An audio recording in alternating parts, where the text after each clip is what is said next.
In this video, I'm giving out all of my tricks and tips and secrets on how to get the highest grade possible when grading your comic book.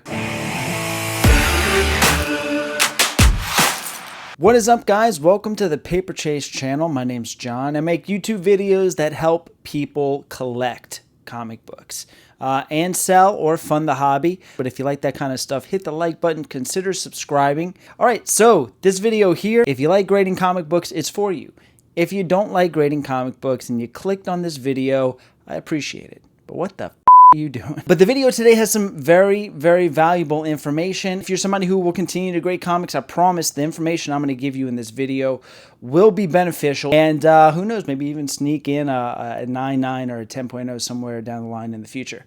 Now, you might be asking, well, John, how many 9.9s and 10.0s do you have? None. Now, how do I know this is going to help you get the highest grade possible? So the context of this video, I'm not telling you how to make a 6.5 get a 10.0. This whole thing, this whole video, all comes down to one simple idea, and that idea is to get the book from your press or your presser's press to the table of the comic grader in the exact same way. This is all we're trying to do.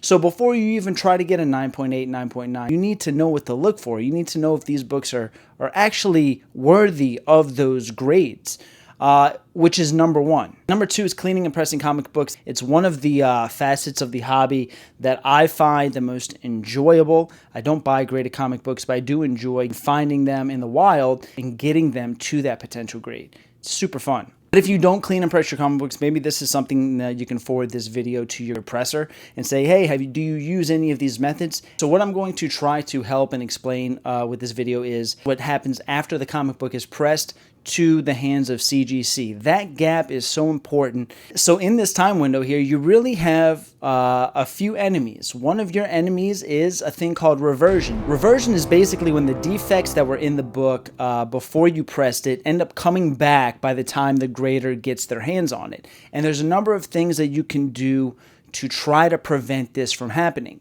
Number one, ask your presser if he uses metal plates when pressing, but Acrylic Comics on YouTube has some great information, and the guy is actually a chemist, so he knows on a molecular level like why all the stuff we do happens. And so from his own research, he claims that a lot of the reversion will happen depending on how quickly or gradually the book cools from the press. And when you use metal plates, the cooling of the book back to its ambient room temperature is way slower. He's concluded that the slower of the temperature reduction, the less chance of reversion happens. So that's number one. Now the book is out of the press. One thing that is vital to do, any book that comes out of a press machine, it goes into a cold press. There are some different materials that I use and methods for cold pressing, and I'll show you that here to explain the cold press. So we're going to go through this little process of the cold press here.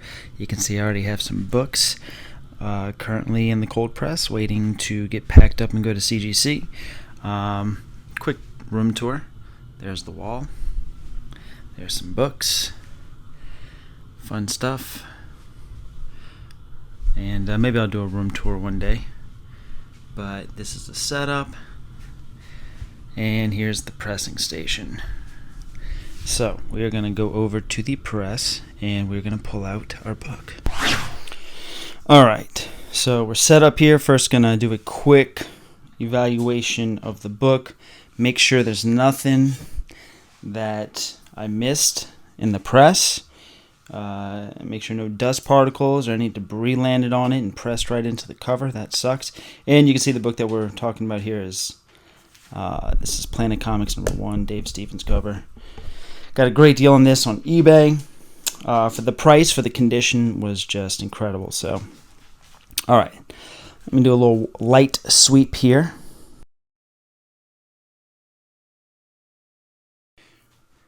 So for the cold press, you need this acrylic plate.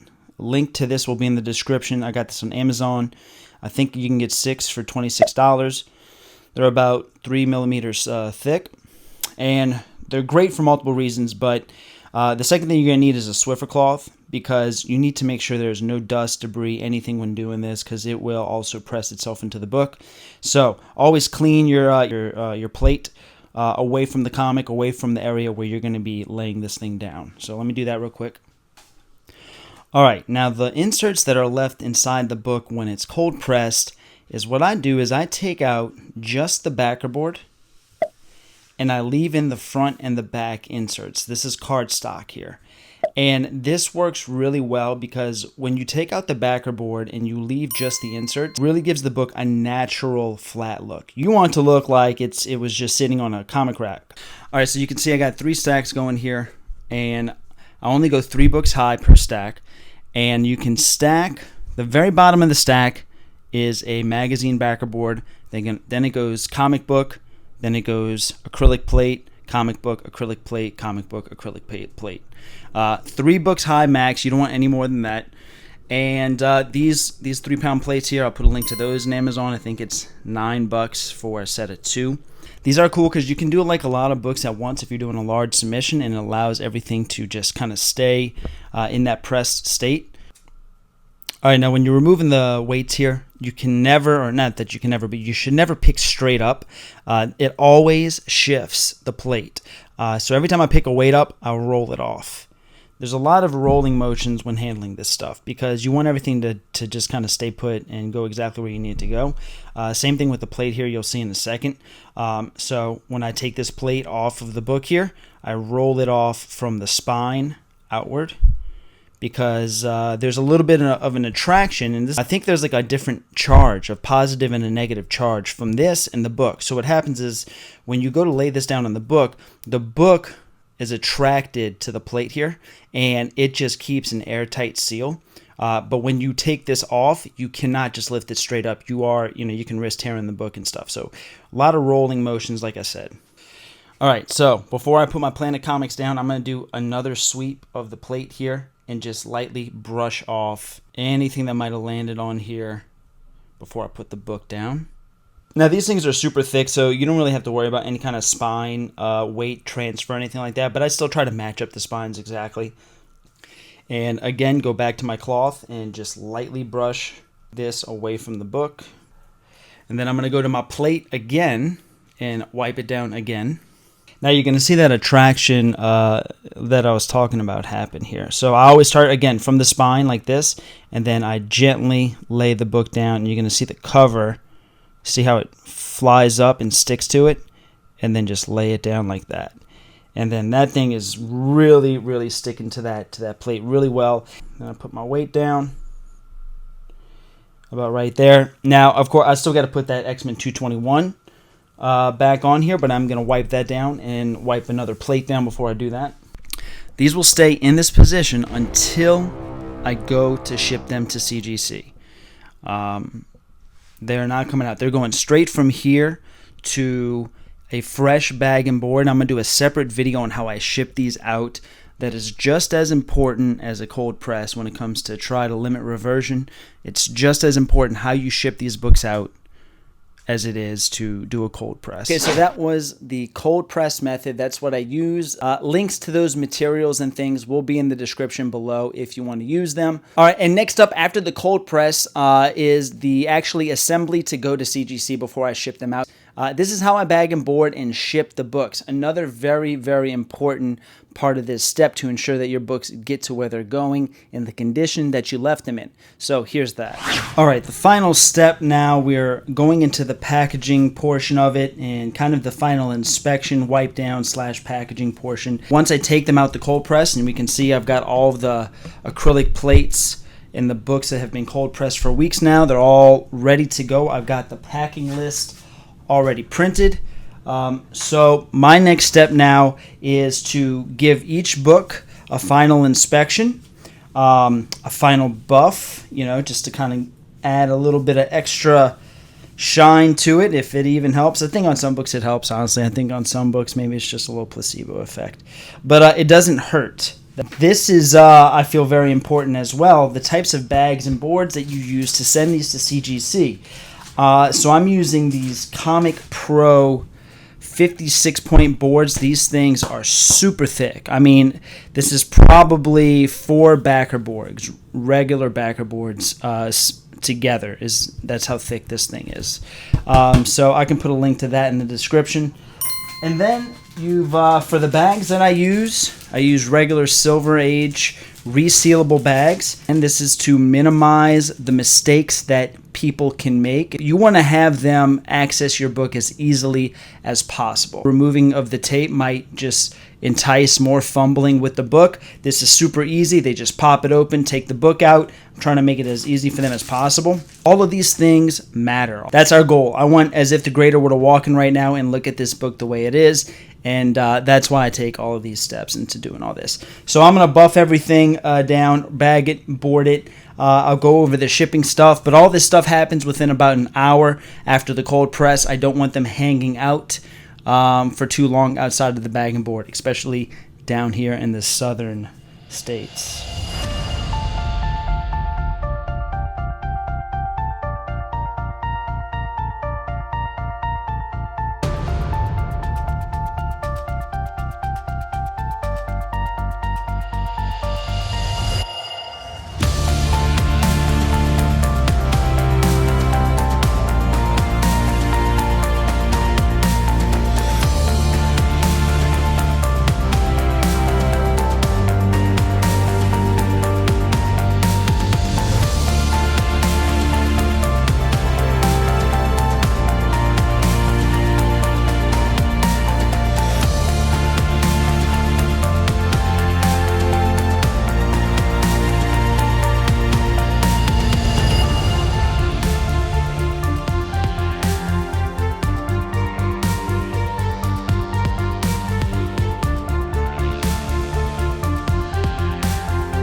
And that was it. They're off to the post office. If you do want to watch this, we're going to do a whole live unboxing. If you guys want to hang out with us live on the Into the Void podcast, we'll probably do that. And if they do end up being for sale, you can look at where I sell comics in the description links below. There is a $15 off your first Whatnot purchase down there. That's really cool. People get great deals on Whatnot.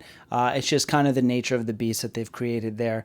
Nothing sells for, some stuff sells for fair market value, but a lot of like lower key sellers like myself and some other people, you really just get steals. So it's great for me. I get to unload books and keep the collection, kind of moving, and you guys get to get books at really cheap cost. So check it out, Whatnot, link in the description.